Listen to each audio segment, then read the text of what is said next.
Hello friends, good morning. তোমরা কেমন আছো? আমি তো ভালো আছি। শুভ সকাল।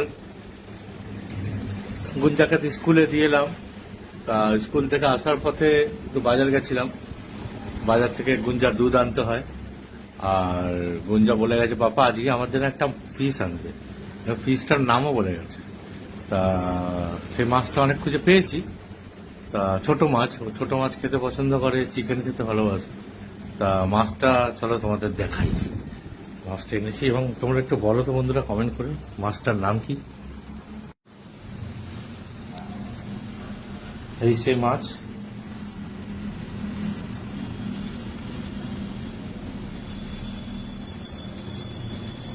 বন্ধুরা একটু কমেন্ট করে বলো দেখি এটা কি মাছ। এই মাছটা গুঞ্জা খেতে খুব ভালোবাসে, বিশেষ করে ভাজা খেতে ভালোবাসে। তো তোমরা অনেকেই মাছটা খুব জনপ্রিয় মাছ, খুব টেস্টি মাছ খেয়ে থাকো। মাছটার নাম কি একটু কাইন্ডলি বলো। যেহেতু একটু পরে রান্না হবে, তো মাছটা চলো ফ্রিজে রেখে দিই।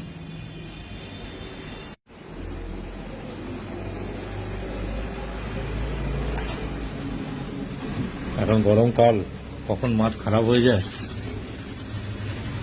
সেটাই দেখার। ওই জন্য মাছ এনে ফ্রিজে রেখে দিতে।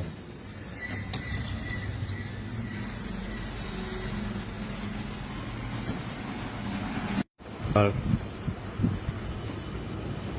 আর একটা কথা বলবো বন্ধুরা, কদিন ধরে আমার ফেসবুকে যখনই আমি কোনো গান দিয়ে ভিডিও আপলোড করছি, রিলস বানাচ্ছি, তা বেশিরভাগ ক্ষেত্রে আমার কপিরাইট ক্লেম চলে আসছে।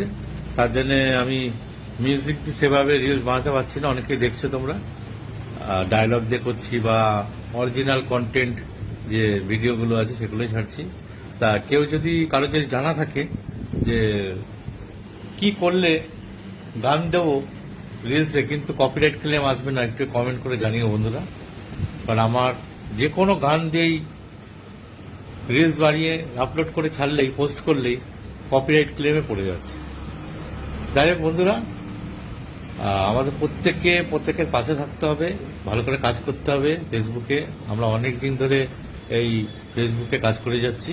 সুষ্ঠুভাবে কাজ করতে হবে, ভালোভাবে গঠনমূলক কমেন্ট করতে হবে, জানি তোমরা সেটা করো। ভালো থেকো, আর আমার সমস্যাটা একটু বলো কি করলে ঠিক হবে। টাটা।